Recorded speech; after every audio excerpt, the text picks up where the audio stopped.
That's how we welcome you into the drive on this Wednesday afternoon. Happy Hump Day, everybody, here in the Greenway Equipment Studios. The drive presented, as always, by Greenway Equipment, your locally owned John Deere dealer. See the Smith Brothers in Bangor and Ellsworth because nothing runs like a Deere. Also brought to you by Next Home Experience, the market leader. Get looped and get sold with Next Home Experience. I'm Mark Paulette. Ernie Clark is in here with me for the next 90-plus minutes as we head towards Red Sox baseball tonight on the ticket. Looking at today's show, we get the drive poll coming up in this first hour. We're hopping in the sports time machine as well. We'll get you the Ticket TV plays of the year that are up for the 2026 Ticket Awards coming Monday night at Hero Sports Grill and Entertainment Center. Then on the drive at 5, we'll talk with Rich Rotella, Bucksport softball, winning their latest regional crown yesterday. Get some of the local action there as well. Got to congratulate lots of teams that were bringing home some hardware yesterday. As I mentioned, buzzer beaters right around 5:36, and then off to Sox pregame at 5:45. But, Ernie, there's been one story in the world of sports around these parts this week. It is not the World Cup. It is not the Boston Red Sox. It is Giannis Antetokounmpo. And Monday, it seemed like we were minutes away from him being a Celtic. Now it seems like, well, the Celtics aren't really that interested. Yeah, it's all just he said, she said. Make-up talk, speculation, all kinds of things like that, because what would they be talking about in Boston if not for something like this? They would have to either be lamenting about the Red Sox again and again and again, or something. Well, it would be the other one is, can we sign A.J. Brown to an extension? Can we sign Christian Gonzalez to an extension? Can we sign Drake May to an extension? Can we sign all three of them to extensions? Or is Robbie Kraft going to be the cheapo and we get neither of them or none of them? He's suing the town right now. I see that. And maybe that's how he's going to pay for A.J. Brown is get 10 or 15 million out of the town of Foxborough. Yeah, it's a rough time around the local sports scene because it truly is just kind of the Red Sox active right now. So you do have to focus on these rumors. You got to the Patriot stuff. Like, I get the worry about Drake May and Christian Gonzalez. A.J. Brown's under contract for another 2 years, is he not? So that seems like a Boston fabrication to me. Well, but it is true that if he has a good year this year, he can get out. Well, no, I don't know that he can get out necessarily, but he's going to start whining for an extension. It's going to be immediate. I mean, it's just, I have no doubt about that. So, but they should have known that before they signed him and understood that, and maybe they did. But this is how these things all work. You know, the thing with Jaylen Brown is, I don't know how much he brought it up himself, but certainly Brad Stevens, at the end of the season, after they got bounced in the first round of the playoffs, he made it clear that, in his own way, that there were going to be some changes because they weren't good enough. He was not pleased. As a matter of fact, he came out and said the regular season was kind of fake news because they won 56 games, but, you know. He was also talking about how many teams are trying to lose during the regular season. Well, that was part of it. Yeah. I mean, who knows? I mean, if you went through that, you could probably find 10 to 20 of them that were probably, teams that didn't mind losing all that much. And so, and so how do you change that team? You either change it in a kind of piece by piece way, which really, how much does that get you more than what you already had, which I don't know. I don't know if you add Jason Tatum to the mix. Well, this year they weren't good enough to win the playoffs because he was pretty healthy by the end of the season in terms of the playoffs. I think so. There's no excuse for them losing to Philadelphia like they did in the first round. I could see them losing later on with both big shots, both big guys. But the fact they got bounced in kind of embarrassing fashion the way they did. I think that's part of it, too, the driving motivation for Brad Stevens, how this year ended and how last year was heading even before Jason Tatum popped his Achilles. And the other thing you've learned by watching the playoffs is that while Baylor Shireman and Hauser and the young forwards, Walsh and Gonzalez, probably aren't ready yet as much as you would like, as much as they contributed, and even Garza and Keita and these guys, even though they contributed, when you went and looked at the playoff teams at the end of the playoff spectrum, the finalists in each conference, even the semifinals, you saw a different level of depth, particularly when it comes to experience. Yeah, it looked like the Celtics bench from 2 years ago when they won the finals. Right, but then they had a bunch of, they had 5 All-Stars starting, exactly. So it didn't matter. But it did matter. It would have mattered this year, and did matter this year, the fact that those guys are not good enough, and even 2 or 3 of them aren't good enough to get you over the hump in a playoff situation. There's just not enough experience and limited skills, and with Derek White having kind of a slower year than he has had, offensively at least, they just didn't have enough guys. And so it wasn't going to be good enough to rely on these guys to get better. We need better players because we're trying to win while we still have, at least at this moment, both Jaylen Brown and Jason Tatum. We want to win now. We don't want to be building and waiting 3 or 4 years for these guys to grow so we can win in 2029 because, Brown certainly probably won't be there. At some point, they're going to have to deal with the huge salaries. And so change is going to be made. So how do you make that change? And the easiest way to make the change is if you decide that you've had a decade, essentially 9-10 years 9 with Brown and Tatum, and you've got what you've got out of that. You've got one.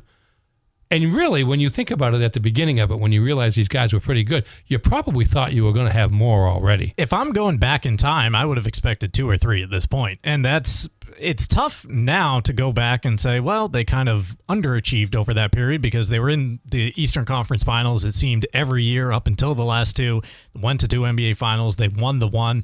But yeah, if you would have asked me during the pandemic 6 years ago, 5.5 years ago, how many titles will the Celtics have in 2026? My answer would have been multiple. It would have been more than one. Well, and they should have had a second one because they were ahead of Golden State in that series in 22, I think, and lost it. And Golden State was a veteran team that knew how to play in those situations, obviously, and came back and won. But I would have thought they would have had more, and I think that was true. And so then you get to this point. It's been 10 years. You got a big extension sitting there waiting for Brown to either agree to it or the Celtics to offer it at what is like $140 million for 2 years, like north of 70. And I assure you want to spend that money that way, and that's another part of it too that comes into this play. You can get a lot of like 3 through 7 guys for $70 million. Yeah. You can kind of fill up your roster with pretty talented experience. So that's the track record of the Jays over the last 9 years. Giannis's track record as well. Now, he brought the championship to him in small-town America in Milwaukee, winning the title there. You look at the run around that season, though, which I believe was 2021, or was it 1920? 20, I believe. 2021. Okay. No, 1920. 1920, okay, going into it. But they were in the Eastern Conference Finals a couple of times. They had like the 60-win season and high 50-win seasons. But then you see what it's become since then. First-round exit, first-round exit, first-round exit, as things have begun to unravel there around Giannis. What are you more inclined to sign up for? 9 more years where you're contending for the conference championship every year? Or where it's Giannis, you're getting better, you're also getting older. So if you get a title, say, next year or the year after, are you okay with if it crumbles from there? If it breaks down to where the Celtics are first or second round playoff exits in 3 or 4 years' time, as opposed to having a Jaylen Brown paired with Jason Tatum, who is the same age and not aging at that point. I want to get the next one. Yep. I want to get the next one because then I'll worry about Brad Stevens, who I have a lot of confidence in, being able to kind of play for the next one at the same time build for the ones that come after that. Right now, I'm not sure that I'm not sure where they are right now. They're a team that's lost kind of ahead of schedule each of the last 2 years, and they've got to be better than that. And so to me, that does involve change. And again, I've said this 100 times now, but I also feel like that Tatum and Brown are only going to take you so far, and they've taken you as far as they can. Now, can they do it more often? Because there are enough similarities in their game that you can guard them a specific way, and you can attack them a specific way. Because if you can go inside against them because there's nobody there to stop them. I mean, Keita can't stay on the floor. He isn't matured enough to be able to stay on the floor. So he's, you go at him 3-4 times, you got him in foul trouble, and that's what happened in Nick Nurse victimized him. Yep, in the Philly series, and so and that's another reason. By the way, Giannis is what, a year or two older than Jaylen Brown? I think he's like 2.5, 31, 32 right now. It's funny though, because I hear everything about Giannis being injured all the time. He's played like 5 fewer games than Jaylen Brown over the last 5 years. Is that really it? And this past year, if you remember correctly, he was complaining that they wouldn't let him play because Milwaukee was tanking, one of the tanking teams, but and they wanted to make sure he was there for when it comes time to trade him. And he was adamant about the fact that he was ready to go. And so, how much of that's going on too, or how much of that goes on last year and it becomes not his fault that he's kind of like Roman Anthony a little bit. It's like, how sick are we? How injured are we? And so I don't hold that against him. So I don't worry quite as much about the injury factor as I've been led to believe. And I'm still for that trade in some way. I'm just not sure. The one thing I don't understand is there's talk about how the Celtics are looking to figure out a way to get Giannis without having to give up Jaylen Brown or Tatum. I don't get that because of the numbers, the mathematics of the collective bargaining agreement. What they have is the $27 million TPE, which would allow it to happen when you pair that with, say, White's salary, who was already making like $27 million. Maybe you throw Hauser in there, who's around 15. So you can have Hauser. That's how you make the money work. Oh yeah, absolutely. Yeah. Take whoever you want in that scenario, but. With Milwaukee, why would they want it? That's the question. The reported package out of Miami is Kel'el Ware, 7-footer, who he's good. He's getting better. He's you can see the potential than anything the Celtics have right now. Jaime Jaquez, who was like 15, 4-4 last year. He was second in the 6-man contest. Yeah, good, solid player. Voting. Kasparas Jasionis. It sounds like a Harry Potter spell to me, but he was. That's Lithuanian for salary. Yeah, exactly. He was decent enough in small playing time off the bench for him last year, like 6 points, 2.5 rebounds, 2.5 assists. I feel like he was one of the Illinois guys. Yeah, like because they've had Europeans a bunch that have come through there. They've had a bunch lately. The number 13 pick and the future 1. So if you're the Celtics, if you're Brad Stevens and you're trying to match or better that deal without Jaylen Brown, Derek White, does he hold the same value or better value than Jaime Jaquez at this point, coming off the year he had, but also with the defensive capability? I would say Kel'el Ware. Sure. Because he might be a post guy of value pretty soon. So, and what would that package be? Would it be White, Hauser, Gonzalez? Like, are you throwing in anything, or are you holding back Keita there and trying to keep some pieces? Well, again, it depends who I get back. If I get Giannis out of it, I'm not so worried about keeping Keita. Mm-hmm. I would like to be able to find a better veteran than Garza. Yep. And I think I probably can. Either that or draft one at 27 if you've still got a draft pick this year. That's how I feel. That's how I feel about that. I don't know. Again, I don't know how Milwaukee will take it, because Milwaukee is the team that's going to get they want the young players. Yep. The young prospects who haven't developed into full-fledged players yet, and the draft picks.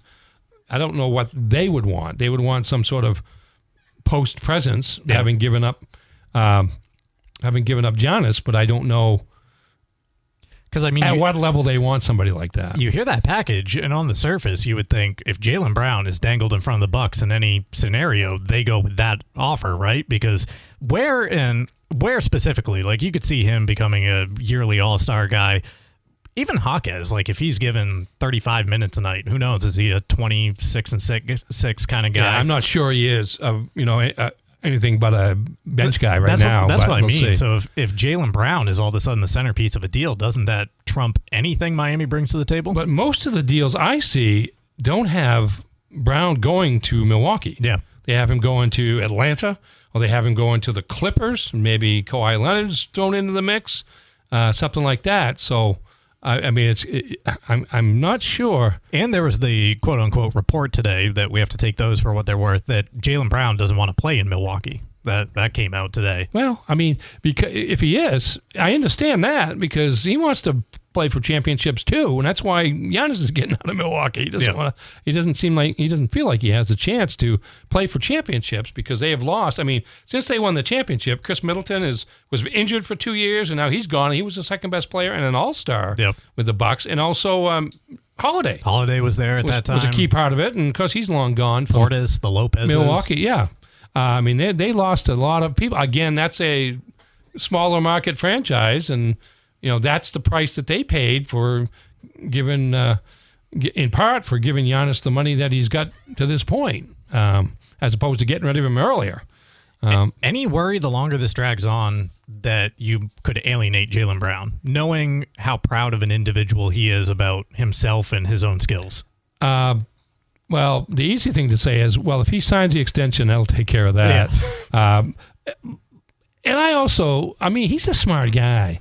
He's been like vice president of the Players Association, went to Cal, which is a pretty good school, and stuff. He's not stupid. He's hearing everything that's said and has heard everything that's been said for the last few years, where there has been rumblings of separating him and Tatum. And the other thing we don't know, we have no clue whether or not Brown and Tatum are simpatico on the basketball court, and whether or not both of them have to be number one. I mean, Tatum wasn't around that much last year to see how that was going to work, and he understood last year that he was stepping into a situation that wasn't stepping on the Browns team of his design. But now next year they're going to start all over again and presumably start from where they left off when they were both together, and that's with Tatum being the number one.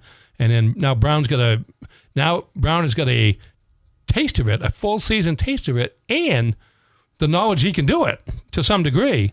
And he doesn't want to give that up. I know it because I've been talking for the last couple of weeks, as long as this has been going on, cautioning Celtic fans about there's a different caliber of NBA superstardom and prima donna out there, and I'm a little worried that Giannis is that. He's just very careful with his public image, but you hear some of the stuff now that his representatives are trying to have a seat at the table and make sure that they're involved in the conversations. I hope that we aren't turning Jaylen Brown into one of those people, giving him the opportunity to feel a certain type of way about this situation and then become maybe more of a headache pushing for his opportunity in the future. I think unless you're someone like Jason Tatum, who has been placed above that by Celtics management. He has, he knows based on his relationship with the Celtics that he is the number one guy, or Steph Curry or people like that. Yep. They're all turning that way anyways. I mean, they're all, as soon as the contract's up, the hands are out asking for the money, and that's their prerogative, and that's what they've earned based on how they've played.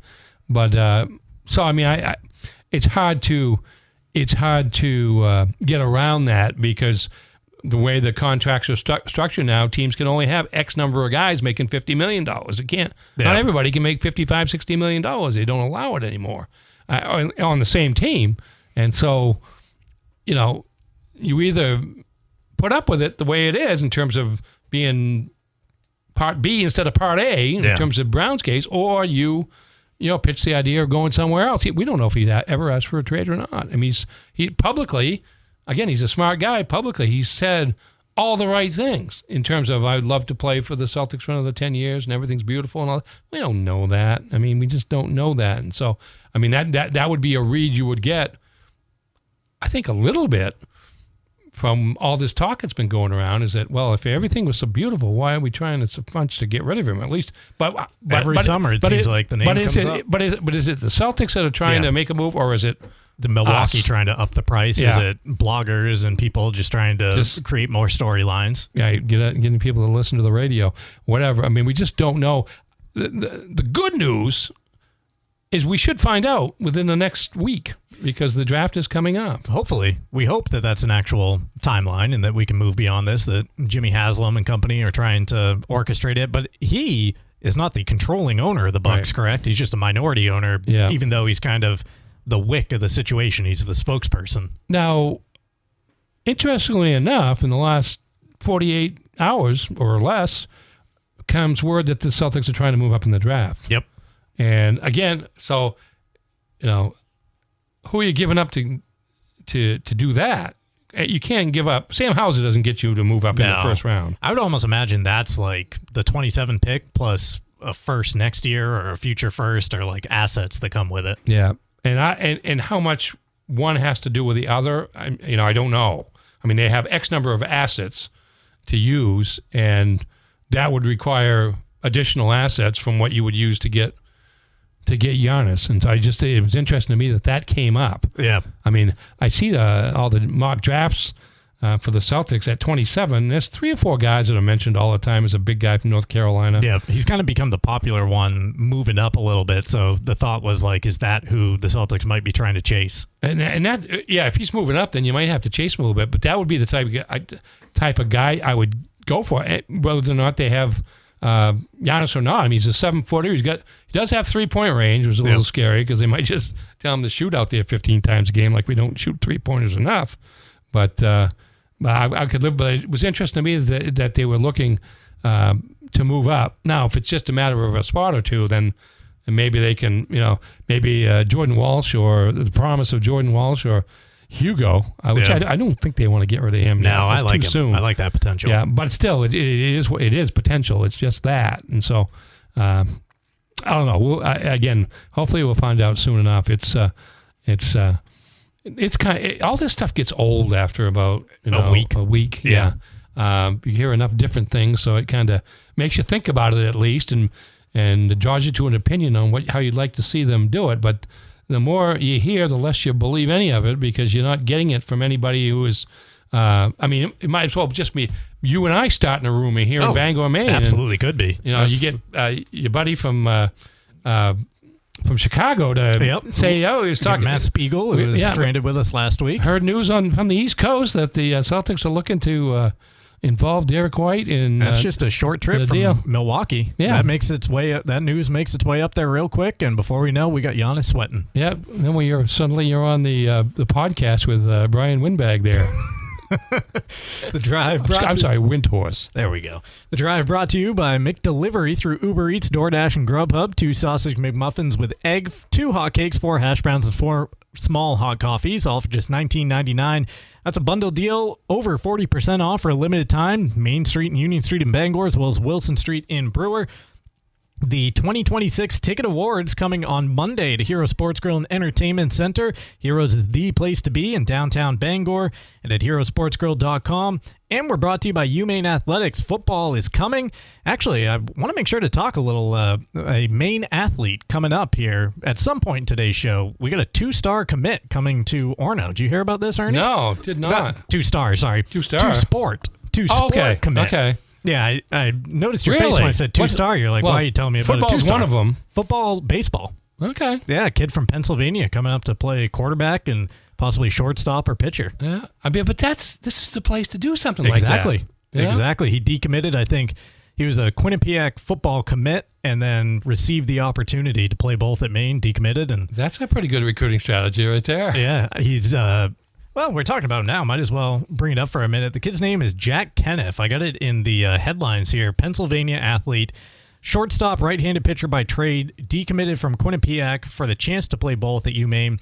Per WABI, he's going to be enrolled at one of those like post-secondary schools for a semester, the Hill School in Pottstown, Pennsylvania, and then he'll be coming to Orono next spring. But you don't hear a lot about 2-sport athletes anymore. No, it's interesting because, Quinnipiac and Maine are kind of in the same group, right? So he's not like he's moving down to play 2 as opposed to playing up at 1, but still an opportunity to play 2. And obviously both Maine coaches are familiar enough with him to go along with this. And, why not? I mean, that's, go for it. It's kind of a crazy world out there in terms of how any school acquires players now. Yep. Whether money's involved or whatnot, but this is another way to do it, to offer a kid a chance to thrive in a couple of sporting venues, and we'll see how this one works. Absolutely. But once again, we're brought to you by UMaine Athletics. Football is coming up this fall. Time to pack the stands at Alphon Stadium and cheer on Maine football. Don't miss the excitement, tradition, and all the Black Bear pride all season long.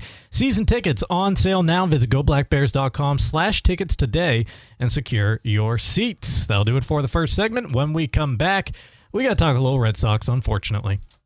Time to talk a little Red Sox here in this second segment of the show. We got to get you a Sox prop before we head to break again as well. Red Sox baseball coming up tonight on the ticket. Game 2 against the Toronto Blue Jays. They were almost blanked last night. Jarren Duran getting on the board in the Red Sox home run derby contest here on the ticket because 445 feet was the tail of the tape last night. So if you have Jarren Duran in our competition, you may have the longest of the month secured right there because that's a shot. I think Wilson Contreras got last month at 424, something around that. So 445, you're putting it out there, but that was the only run across the plate last night. A team that went 1 for 10 with runners in scoring position. They had their chances against Dylan Cease. They just can't hit. 1 for 12 with runners in scoring position, which is not an unfamiliar percentage for the Red Sox throughout the season. It is pretty sad that we're reduced to being excited about the length of a home run rather than the actual number of home runs that the Red Sox hit. What are they back to? 12 games under 500, and they're 5.5 games out of a playoff spot with still just about every other team in the league ahead of them. The entire American League in between them and that third spot. They are 12 games under 500. They were also 12 under entering the weekend before they took 2 out of 3 against the Rangers. The last time the Red Sox were this bad, this quick, was in 1997. That's the last time they were 12 games under 500 in June. Overall, they are on a 67-win pace this year. That would be their second worst 162-game record ever. And you want some more context on how bad it's been, how poor it's been at the start of this season. This year's team is just the second since 1967. The Impossible Dream, which gave birth to Red Sox Nation, rejuvenated the franchise. This is just the second team since 1967 with fewer than 30 wins in their first 70 games. So they're on a pace to go 67-95. Yeah, I mean, the Henry regime, they'll tell you all about those 4 world championships. They've also turned in 3 of the 4 worst seasons on record in franchise history. And, well, they've kind of been mixed in, haven't they? Has there been 2 of them since the last World Series championship, or just one of them? The really bads? Yeah. There's been multiple last-place finishes, but not really bads. Okay. The really bads, it's this year, it's 2012, the Bobby year, when they went 69-93, and it's 2014 when they went 71-91. Yeah, it's too much for a team that has as many World Series championships during that same span as they have, or at least in the... You can't be that erratic. You got to give me a little more baseline. Unfortunately, they've become more consistent as what they are now, which is from year to year, a borderline playoff team. Illusion of contention. Yeah. And you know, the fact that more teams get in now and makes all the difference in the world. Something we were talking about yesterday. Actually, we were talking about it Monday with Pete Abraham on the show, and then Aaron and I were bringing it up yesterday because the Red Sox have the chance, basically, to set the market here this summer if they want to sell. Aroldis Chapman could be the best reliever on the market. Wilson Contreras could be one of the best right-handed hitters on the market. They may be gone before next summer. That's what I mean. They may be gone before August 3rd or whatever the trade deadline is. But that's what I mean. He could be the best right-handed hitter. Chapman could be the best reliever. Sonny Gray could be the best starting pitcher on the market. Jarren Duran could be a good outfielder for anybody on the market. Do you trust Craig Breslow to make those deals? I keep hearing people saying that you shouldn't get rid of Breslow until the end of the season. Now, in fairness, he got, what was it, two off seasons ago? He got Chapman and Bregman, and who's the third guy? Crochet. I mean, did pretty well in that sense, but I don't think that Crochet trade all of a sudden, and people are turning back to it with what the White Sox are doing. Yeah, but what did I hear? Because he was primarily a reliever, but before he came to Boston. Yeah. But that 1 year that he was a starter, it was on very limited innings. I only think he wound up throwing like 140 innings that year. Yeah. And then they used him last year. It made you forget all that because they used him like a regular starter. Every now and then he'd get an extra day off, but I mean, surely started 35 games last year. And last year, he was worth it. Yeah. The trade was worth it. You won it regardless of what Chicago did. But now they have like the third or fourth best record in the league, and you're toiling away. But I mean, I don't know who to blame. I mean, because you got him, you got Roman Anthony, who today I heard it explained as a tear in the tendon of one of his ring fingers. Yep. And he's been out for 2 months, at least. End of April. Yeah, May and June. Yeah, it's been almost 2 months. And there's no real sign that he's going to come back anytime soon. No. And then I'm reading here, speaking of, and this is not Breslow's fault, but Christian Campbell hit 218, AAA. And Meyer. 220. He had something yesterday. He had a ping in his back or something like that. So he might need a little time off because OBP is at like 280. He can't hit a breaking pitch to save his life. Based on the last 3 years, this is a lot of games for him in a short period of time. Yeah, it is, and that's the problem with this team. Like, there's no signs of positivity to hang your hat on going forward. So there's a lot of it. It's not Breslow's fault in particular. He's made some good moves, like the Devers trade, which turned 1 year old a couple of days ago. If you held on to any bit of that return, you could make the case that you won it for the year that he is having in San Francisco. I think he's got like .2 WAR, hitting .230 with 9 home runs. The issue is Kyle Harrison is an all-star in Milwaukee, and James Tibb is a prospect for the Dodgers. You held on to none of it. Right, and they've done that a couple of times. They did that with Priester. Was another one with Milwaukee. They never gave him a chance to see if he could be a major league pitcher for the Red Sox. So I don't know that I trust Craig Breslow to make the moves at the deadline to set the Red Sox up for the best position in the future. But man, does that look like the most dysfunctional of dysfunctional organizations if you fire a manager a month in and then 2 months later fire the guy who fired him. Yeah, in terms of Breslow, I mean, the argument is you can't fire him before the end of the season because they've got nobody to replace him. Who are you going to replace him with during the season? Yeah, there isn't anyone. It's some interim thing, and that's not going to work in that type of job. But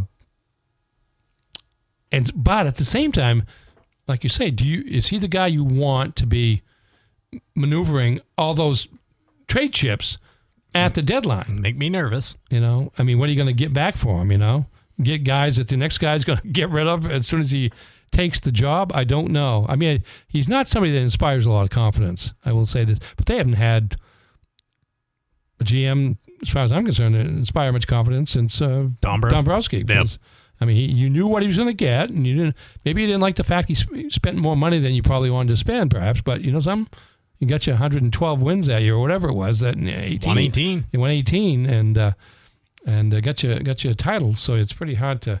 And he's got the Phillies up there every year right now. So I don't know. I kind of wish they would just get rid of him, but I don't know. I mean, I don't know who would be making those decisions. If not Breslow. Got some amalgamation of the ownership. You got Henry and Kennedy and like a bunch of assistant GMs trying to make the moves. And unfortunately, there were half a dozen or more, probably more, candidates for the job that didn't want it the last time. And so how's that going to be any different? How's that going to be any different this time around, given what's happened with the franchise? No, you're only lessening the lifespan, the job cycle of these guys. Plus, you could sell Breslow. You couldn't sell many other guys last year, but you could when he got hired. You could sell Breslow on the fact that you had this nucleus in the minor leagues that was going to was already waiting for you to establish the next generation of the Boston Red Sox. And right now, that nucleus is very much we're still waiting in doubt in terms of short-term or long-term success. We're going to get a Sox prop here before we go to break. The pitching matchup tonight doesn't look like it's going to be all that great because Max Scherzer is on one side. He's 1-4 with a 10.23 ERA. Jake Bennett's on the other, 1-2 with a 5.28 ERA. We can take extra base hits over 6.5 tonight for both teams. Both teams combined for 7 extra base hits. How do you feel about that? We can take total number of hits. I think runs are difficult because the Red Sox don't score those. But they don't get, I don't know how many extra base hits they get. No, but if they get 2, Can Toronto come up with 5? Let's see. Runs in this game, 8 is as low as we can move that line. And again, we'd have to be dependent on Toronto for the bulk of that. 8.5, actually, so we would need 9 there. Jake Bennett. It's Jake Bennett, right? Yep. I'm amazed to look down and see he's already started twice for him, but I guess I was busy on Ticket TV last week. We can take him for 3 strikeouts. The number is not high on him. Well, that must suggest he doesn't. 4.7 per start, but I don't think he gets very deep into starts either. Oh, boy. Outs recorded is 14.5, so they don't even expect him to qualify for a win tonight. Yeah, that's 4 2/3, 4 1/3. Yeah, that's oh boy. Well, I'm gonna let you have this. You mentioned the combined extra base hits at the start as your first inkling. I don't know if that was by design, in that you were more confident in that than you were with anything else. Well, I'm looking at Jake Bennett over 2.5 earned runs tonight, and that seems like a small there you go. A small number to clear. I think you might have something for there. The Blue Jays. Let's go with that one. Jake Bennett over 2.5 earned runs tonight. He can pitch well and give that up. He can throw a quality start, and he can do much better and still make us a winner. How many relievers did the Red Sox use last night? Did they? How far did Tully go? Yeah, I think he got 5. Okay, so they used 2 or 3 guys afterwards. Yep. Well, they had what's his name, Old Reliable, the guy they throw every time they're losing by multiple runs at the end of the bullpen. So he might have eaten up a couple or 2. Was that Ryan Watson? That's exactly who it is. How do I know that? You've heard his name a lot this year. I guess. You have heard it too many times. Mr. Mop Up. That will do it for our Red Sox segment here. We got to take a timeout. On the other side of it, a sports center, a weather forecast, and then we jump in the sports time machine. Talk about a chaotic minute and 45 seconds. I just recorded that off of a news report from 32 years ago off of YouTube. And I was watching. It was, I don't know what game it was. It was 5, I believe. It was the Knicks against Rockets. The Rockets, and I just remember John Starks. And I think they at different times had the game on and the chase down in a box in the corner, and I think they kind of switched out of that. It lasted all night. I believe it was a Monday. I don't know why I have that in my head, that it was a Monday that this game was being played, but yeah, that was remarkable. I mean, you just couldn't surreal go away from it. I mean, it was, 32 years ago now, 32. Right? And just to see like how I mentioned chaotic that clip was of the news stations trying to rip away from one program and get back to the chase, or get back from the chase to the finals game, and all of a sudden a Dodger game would pop up for like 4 seconds because they're actually like plugging in and switching. Hit the wrong button there for a second. Everybody's panicking, They want to get that on there, and it was just remarkable. I mean, and all it was a slow speed chase. I mean, they weren't going 95 miles an hour up the highway. It was all very slow. The line of cops a couple hundred yards behind the Bronco. Yeah, and just and it seemed like the line kept getting bigger, and you'd see fans or spectators up on the overpasses looking down at half of them cheering OJ and half of them, they didn't know what was going on. And I can't remember if I made it or how long it took for them to finally get to Brentwood and back to his house where they finally took him in, but it was a while. Truth is stranger than fiction sometimes, right? A day that will live in infamy in the sports world. Yeah, it really was remarkable. That was one of the 2 Houston Rockets championships during the time when Michael Jordan playing baseball took a siesta, was playing baseball, and we all think it was because of gambling. Or David Stern might have gave him a little nudge. That's the story, but they kind of protected him from that. At least they got to protect the franchise, and maybe that was the case, maybe it wasn't. But that was Hakeem Olajuwon and the boys, Clyde Drexler, and that group. They had a pretty good nucleus on that team. Actually, Kenny the Jet Smith was part of that. Yep. He and Vernon Maxwell were the 2 guards, but I can't say that I watched much of the game after the chase game. Yeah. Wanted to see if somebody jumped out of the car or what. Al Collins was a pretty good football player. He was played with OJ at Southern Cal, and he was I'm pretty sure he was a first-round draft pick. He was a lineman. He was a lineman, played for the Bills, I think most of his career, and but it was just funny when they asked him who he was. That's always my favorite part of it. You know who I am. The guy's like, all right, Martha, or whoever he calls it. Yeah. AC's calling. Yeah. That does it for chaos. The first hour of the drive. Wrapping it up with a little chaos on this day from 32 years ago, the OJ chase in 1994. The drive is brought to you in part by Premium Choice Broadband. Local, family-owned, bringing affordable high-speed internet to Maine for over a decade. You can call or email PCB The Ticket. Just mention that and get 1 free month for new residential customers. Visit PremiumChoiceBroadband.com for details. Also brought to you by Union Street Towing. They have you covered if you're stuck on the side of the road, 24/7 and statewide, breakdowns to lockouts. They'll get you moving fast at 942-4200, driven to be there when you need them the most. And by Fat Panda Boba Tea and Market on Harlow Street in Bangor, next to Goslin's Bakery. Sip fresh boba, explore snacks, ramen, and their tasty Jamaican patties.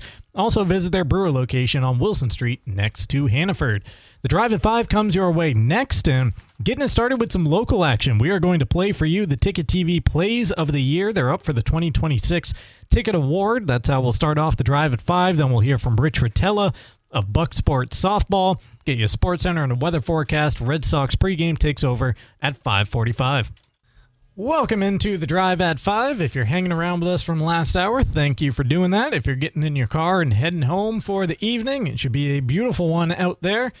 The Drive at 5 brought to you in part by the 2026 Ticket Awards. That is where we will all be on Monday night, the 3rd Annual Ticket Awards, coming June 22nd to Hero Sports Grill in downtown Bangor. The event will be broadcast live on Ticket TV at 929theticket.com and on the Ticket app. 35 categories of excellence in the 2025-26 sports season. Voting is underway now. Voting is going on at 929theticket.com. You can vote for all kinds of stuff over there currently, including Coach of the Year. We got a big one going on, as well as the Ticket TV Play of the Year from the entire sports year. And Ernie, I don't know how many hundreds of games Ticket TV covered between soccer and football and boys and girls basketball. I think the number was 135. Baseball, softball, 135. That sounds about right. 30 this spring.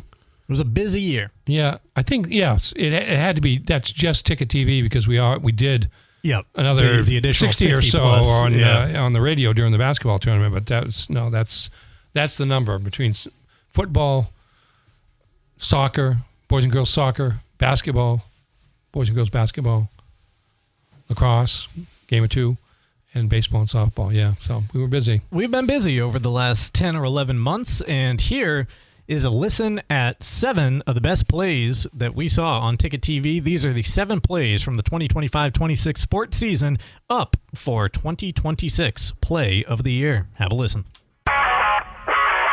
Inside, another chance, and there it is. The Herman Hawks exploding up to celebrate with Madison Stewart, who just set the school's all-time goal-scoring record. Career goal number 113 for the Herman senior. All right, short kick. Curtis has it at the 28. Thomas up the middle of the field, still going to the 40. Heading past the 20, cuts it back, still going, and he's into the end zone. Touchdown, Crusaders. What a return by Thomas Curtis. Are they students from Northeast Driving School, Jim? Oh, no. All right, here's Zach Coda. Still on his feet, breaking tackles. Now he breaks 3. Down the sideline. That is not Zach Coda. That is Kyle Johnson, and he is going to take it in for 6. Wow. Ball on the 20-yard line. Johnson, in a sea of humanity, somehow emanated from the pack, and once he did, he's gone. Here's a steal by Ollie Higgins. This could be special, yes.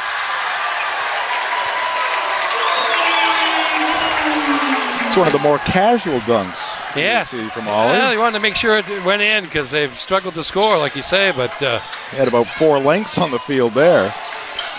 All right, here he is again. 2 in a row. Yes. Ollie Higgins jumping into the passing lane, and now Jay Kemble wants to talk it over. 30-second timeout. Justin Norwood sitting on the bench for MDI. Matt Matson Scooch down, now standing up in front of the Ellsworth bench. We're down to 12 seconds. 8. Barry gives to Hart. He's been the man, and he's going to miss it there. Eaton, the offensive rebound. The putback is good. And Ellsworth is going to win this one here tonight over their arch rival, MDI. 71-69, your final. Annabelle Day at third base, close to the line and in tight, as is Emma Jamison at first base.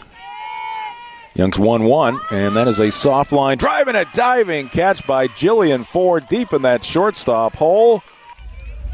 Went to her right in a full long dive there and snared it. Pitch by Minkle, and that one is stroked to left field. Hit well. It's going to be over the head of Randy. It's going to be over the fence. Grand slam home run off the bat of Drew McKinney. Talk about blowing this one wide open. Broncos off the third base bench out to greet their teammate Drew McKinney. It's a rocket over the left field fence, and it's now 7-0 Hamden Academy. There they are, the 7 best from the 25-26 year on Ticket TV. I didn't realize my color commentary was so insightful. Ho, ho, ho. Hey, just providing the color, providing the action. There were some great plays there. I actually have it down to 2. Do you? Right now, yeah. Just hearing those 7 for the first time. Yep. Can't tell you what they are. No, but you got to vote for yourself. Got to find out Monday night. Want to rig the voting here. 929theticket.com. You can vote for those right now. You can link to it on our social media channels as well as the Ticket app. And once again, Ticket Awards coming your way on Monday night at Hero Sports Grill in downtown Bangor. The Drive is brought to you by Dairy Queen in Old Town. The DQ $7 chicken strip meal deal has it all. 100% white meat, seasoned chicken strips, full-size fries, a drink, and a DQ sundae, all for just $7. Now you can get it with a new tasty honey sriracha dip. Visit 613 Stillwater Avenue in Old Town. While we're telling you about the DQ in Old Town, how about the one in Bangor with a new Dairy Queen breakfast collection? You can enjoy a Cinnamon Toast Crunch dip cone, Fruity Pebbles shake, a Choco Frosted Donut Blizzard treat, whether it's breakfast time or not, at 668 Broadway in Bangor. On the other side of the break, Rich Rotella, regional champion softball head coach of the Bucksport Golden Bucks, joins us next. We are back here in the Drive at 5, brought to you by Uno Pizzeria and Grill. You can make Father's Day one to remember at Uno's on Stillwater Avenue in Bangor. Join their Dad and Me cooking class June 20th from noon to 2. You'll enjoy cooking demonstrations, make your own pizza, and enjoy an appetizer and a dessert. Cost is $40 for adults, $10 for kids. Call Uno's in Bangor for more information and to sign up today. We're also brought to you by Next Home Experience, the market leader. Get looped and get sold with Next Home Experience. Let's go to the Heroes Hotline for our first time today to check in with Rich Rotella. He is the head coach of Bucksport Softball. The Golden Bucks, regional champions once again. Bucksport defeated, well, I had it here a moment ago, Central 11-3. I know that. The regional final triumph. You also had a big semifinal victory over Narragansett, I believe, 14-1. But, Rich, I want to take you back to the quarters. And how much were you sweating it as the Golden Bucks had to pull off not 1, not 2, but I believe 3 multi-run comebacks in order to spur on this latest regional championship? Hi, Mark and Ernie. Thanks for having me on today with you guys. That Winslow Black Raider game was incredible. You know, they say it's tough to beat a team 3 times. For me, I think I'd rather see a team a 3rd time because we didn't see Winslow this year playing in the KVAC conference. They played a Class B schedule, and Coach Mike Savage had his team prepared. They hit extremely well, and they jumped on us early. But our girls were resilient, and they battled back, and I think a lot of them went back to those summer days when we played summer ball together, ages 9 through 14, and just remembering, put everything aside and battle for one another, and that's what they did. How veteran a team do you have this year? Won the state championship last year. Did you graduate a lot of kids, or did you have most of the kids coming back? I graduated our pitcher and catcher, Natalie Simpson and Jetta Shook. Jetta's playing for Hudson University, and Natalie's playing for Farmington.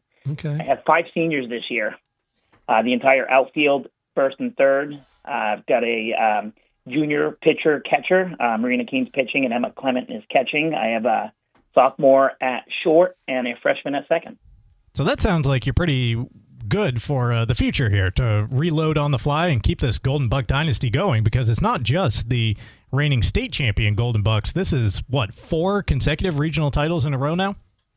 It is. The girls work extremely hard. Our entire coaching staff is just incredible, and the girls have bought in since day one. It was a tough opening day loss to an extremely talented Washington Academy team.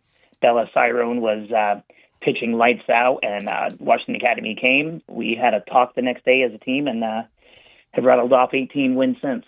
Yeah, pretty impressive. I didn't realize that at first when I started looking it up, but I knew you lost early in the season, and I didn't realize it was the first game. But that must have been an interesting time, because you had a lot of girls coming back that had just won a state championship. They probably didn't lose too many games last year, and all of a sudden you're starting from relative ground zero.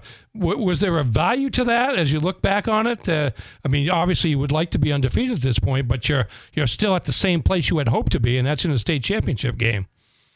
Yeah, you know what, Ernie? It took away a lot of stress. It's hard to lose, but sometimes when you get it out of the way early, it just lightens the mood. I don't know if you guys saw us last night at the Northern Maine Championship, but the girls were so loose. They were dancing, they were cheering with the crowd before the game, and that's what it's been like since that first game. We talked about outside noise. Outside noise really impacted us during that first game versus Washington Academy, and since then we haven't let it bother us. Yeah, just talk about the community around your team, if you will, because you talk about the great support you have all season long, playing as the top seed, obviously. You get to play on the home field for the first couple of rounds and then come up here to Brewer last night. Just a quick little drive up for the Bucksport fans. Got to imagine there's quite a bit of support coming from that town, from what I know of them. 1,000%. When I looked out into the crowd last night, it looked like the entire community was there for us, from the Little League All-Stars, to the middle school team, the parents, the grandparents, friends and family, alumni, you name it. We have our scorekeeper was there, our announcer was there. We have the same bus driver all year long. He was there. The administration, just an incredible support system for our team. I was looking through postseason results for the teams in all the classes in baseball and softball, and you see in a lot of cases where pitching really dominates. And your pitching did after that first game with Winslow. You only gave up 1 run in the semis to Narraguegas, and then 3. It was an 11-3 victory over Central in the regional final. But you averaged 12 runs a game offensively. Maybe just talk a little bit. Has that balance between offense and pitching and defense existed throughout the spring? It really has. We talked about the 5 tools of softball. We talk about it daily, and understand that defense does win championships, and to play strong defense behind our pitching, and that leads to good things. If we can keep the teams off the scoreboard first, it makes our job a little bit easier in that first inning, sort of like yesterday, putting up that 6th spot in the first. So what do you know about Dirigo? Because for the last few years, it's been the same state championship matchup every year for Bucksport. So Dirigo actually lost in the Southern Maine Championship last year to Halldale, and we know they beat Monmouth yesterday 3-2. I will be going online and watching, starting with last year's game versus Halldale, and then watching last night's game versus Monmouth to see some differences and to see how they're looking this year compared to last year. How are the numbers within the program in terms of players, whether it's at the high school varsity level or down below at the youth levels? Because that seems to be a challenge for a lot of schools nowadays, not just in softball or baseball, but in any sport. Pretty consistent numbers to draw from, and success kind of breeds success in that regard? Yeah, a lot of schools have to talk about rebuilding, and we continually reload. At the high school level, we had 23 student athletes. At the middle school, we have 14, and in the Little League, we have over 40. So it's a nice group that's coming through. The All-Stars are getting ready to start up. They have their first game next Monday in Ellsworth. We're really proud of them. We as a team and coaching staff are very involved with the Little League, and I think that is what really helps drive our program, is that the girls buy in from day one. They remember who was there for them. the Mackenzie Smiths, the Alana Davises, and the list goes on and on of the kids when they were in high school who worked with them, and they've all bought into giving back, and it's just great to see.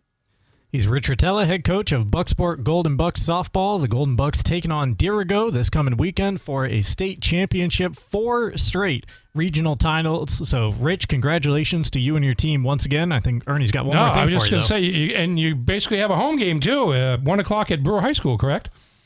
Yes, sir. 1 o'clock. It is a nice little half an hour drive up the road. For Dirigo, it's a couple of hours. So, definitely. We do enjoy that break versus last year where we had to travel to St. Joseph's. But we are looking for the same outcome as last year. It'd be great for this senior class, 5 of them graduating, and most of them who've been with me since the age of 8, 9 years old. That's going to be a special thing in that regard, but also nice that, like we're talking about, you got to go out on the field last night, play a game, get familiar and comfortable with it, and then, that's your home field coming up again in a couple days.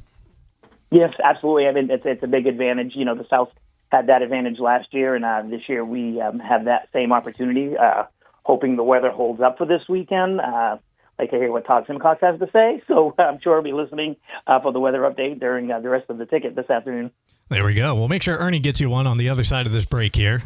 But it's just copy and paste, so don't hold the words against him. What would you like me to say in terms of the weather, Rich? Anything in particular? Yeah, let's keep the rain word out of the forecast. That's maybe. Well, it looks like it's going to be. Well, I don't know about Saturday. Friday is supposed to be pretty good, so hopefully that'll continue on into Saturday. We need that one good day. I think it's been a relatively decent year in terms of weather in regards to postponements. Yeah. Throughout the spring, so we should finish off the way it started in April when we were able to get all our games in that first week when we never get to get them in. Well, Rich. Yeah, that's true. We only had one rain out this year. So. There you go. Yep. Yeah, it's been a good spring for it, especially after last year when we had, 13, 14 straight Saturdays. We're just washed out from February through June almost. Well, Rich, we'll all be behind you and the Golden Bucks coming up this weekend as you try to bring another golden ball back, or gold glove, I guess it is, right, in softball, back to Class C in the Bucksport area. Best of luck, and thanks for the time you took for us today. Thank you, guys. Thank you for the support, and we'll see you Saturday. Absolutely. Rich Rotella right there, head coach of Bucksport softball. Again, just want to give a shout-out to the other teams going for gold this weekend from the area as well. Bangor Baseball, they pulled the upset yesterday on the road at Oxford Hills. They'll be taking on Gorham in the state final. You got the Hampden Academy Broncos taking on a tough test in Cheverus this weekend after defeating Lewiston 1-0 yesterday. Obviously, Bucksport, we just talked about them. Washington Academy Baseball, another little dynasty happening down east. 3 out of 4 years they've won the states. Yep. I mean, the North. Yep. And PVHS girls, you talk about dynasty. It's across sports there. They play for gold in soccer, basketball, and softball just about every year. They'll be doing it again this Saturday after defeating Katahdin yesterday. Yeah. You call Bangor's win an upset. I don't really call it an upset because they beat them during the regular season. They were the only team to defeat Oxford Hills during the regular season and have just come on strong. And they are a team, historically, under Dave Morris over the last decade that just gets better as the season goes along. And this year's no exception, especially with this year's team. Their pitching has really gotten better, and their lineup is very deep. In terms of the Oxford Hills games, it was mostly guys at the bottom of the lineup that was doing all the scoring as they came back from a 2-1 deficit to win 5-2. So, and Dave Morris has just got a remarkable record as a head coach at Bangor. He's now won in his 9 trips to regional titles. He's won 8. Not bad. And he's won a couple of states and back again this year.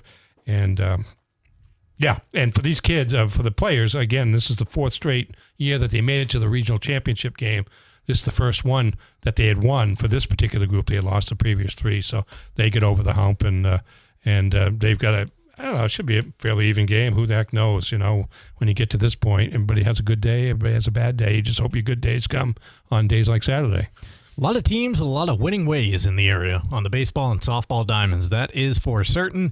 The Drive is brought to you in part by Dean's Detailing, the leader in auto detailing for over 55 years. You can renew your vehicle's appearance, protect your auto investment, look good and feel good in a clean, shiny car. Book your appointment at deansdetailing.com.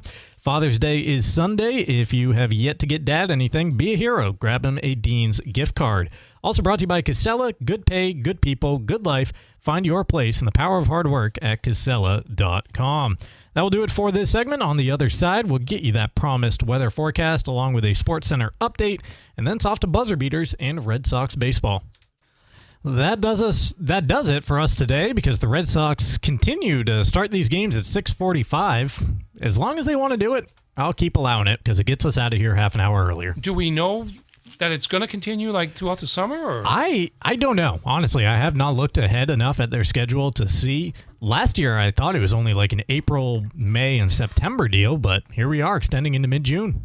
Well, let me give you this one. Sam Adams says from Thursday to Sunday of last week, the Tartan Army, i.e. Scotland, and their World Cup fans drank 4 times as much Boston lager as it normally sells during a typical 4-day holiday stretch like the 4th of July. Yeah, Sam Adams was hurting in Boston. They were having to churn out some extra brews because the Scots were just coming in and drinking the town dry. How about that? They said that the day that they played on Saturday was basically the equivalent of 3 St. Patrick Days in the city of Boston, which is a rough day normally in the city of Boston. Surprised they had anything left after that game. I know, and I think they're on to like New York and making their way down the East Coast. They got to hit up some other cities and drink them dry too. Good for the Scots. Having a good time. They'll be back at it Friday, I believe, for their next game. World Cup continuing on. We will be back with you tomorrow after Red Sox coverage. Sox Jays finale at 1:35. Jim and I join you after it goes final.